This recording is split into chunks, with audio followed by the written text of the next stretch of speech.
السلام عليكم حباباتي، ان شاء الله كاع تكونوا بخير وعلى خير. اليوم درت لوبيا غريني ولا لوبيا الحمراء اليابسه، كل واحد كيفاش يسميها. تجي بنينه بزاف. اليوم درتها لكم على طريقتي وان شاء الله تعجبكم. المهم هنايا غادي ندير اللوبيا تاعي في الكيكوطه، انا ما درتهاش في الليل، سما غادي نديرها دروك، نبلع عليها واحد 10 دقائق هكا، ومن بعد عاد نرميها على الخضره تاعي. المهم انا استعملت هذيك النوعيه تاع اللوبيا، وانتم اللي لقيتوها وتكون مليحه ديروها. هنا درت شويه تاع الزيت، وغادي نزيد عليها شويه زبده دايبه ولا ديروا شويه سمن، ولا المهم اللي عندكم ديروه. غادي ندير مرصو تاع اللحم، ولا عندكم دجاج ولا غير اللي عندكم ديروه، الا ما عندكمش معليش ديروا غير جامبو. وغادي ندير زوج حبات تاع البصله وزوج حبات تاع الطوماطيس ونقليهم مع بعض. كيما راكم تشوفوا هنا راني نقلي فيهم. نزيد زوج حبات تاع الطوماطيس. هنا اللي يبغي يقطعها اون بتي دي ولا يتني يقطعها، مش شرط تطحنوها. غادي ندير هاد زوج حبات ونزيد عليهم زوج سنينات تاع الثوم، كيما نعرفوا اللوبيا تبغي الثوم. ندير دوك السنينه تاع الثوم،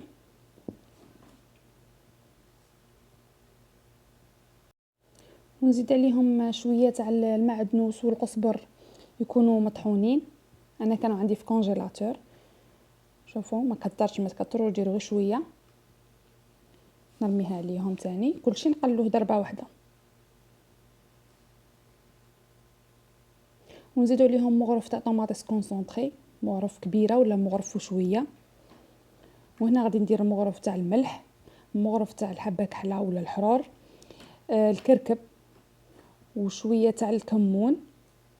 اللوبيا تبغي الكمون، ندير دروك وندير شويه من بعدا، وندير فلفله حمراء. وهنا غادي ندير شويه راس الحانوت هذه تاع الفواحه، بنين بزاف، انا نطيب به يجيني بزاف بنين في الماكله تاعي. غادي ندير تاني منه شويه ولا ما تكثروش باش ما يديناش الكو تاع اللوبيا تاعنا. وهنا غادي نزيد مغرف تاع السكنجبير ونقلي كلشي في رحبه. هنا نخليهم يتقلوا غايه، ومن بعد غادي نزيد عليهم كاس تاع الماء، يكون ماء غالي، نزيد عليهم ونخليهم تاني يتقلوا في غردهم عاد باش نمرقوا اللوبيا تاعنا.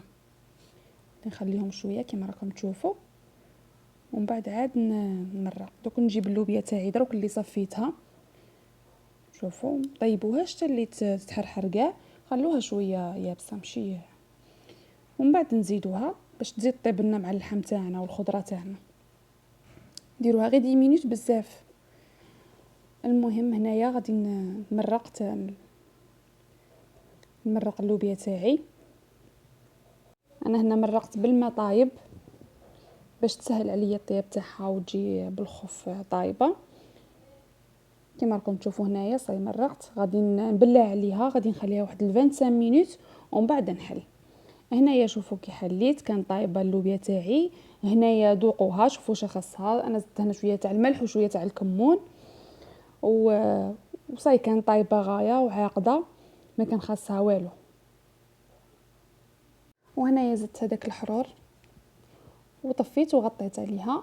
ودروك ما عليا غير نقول لكم الا عجبتكم الوصفه تاع اللوبيا ما تنساوش باش تخلوا لي جيم وكومونتير وتدعموني ان شاء الله. سلام.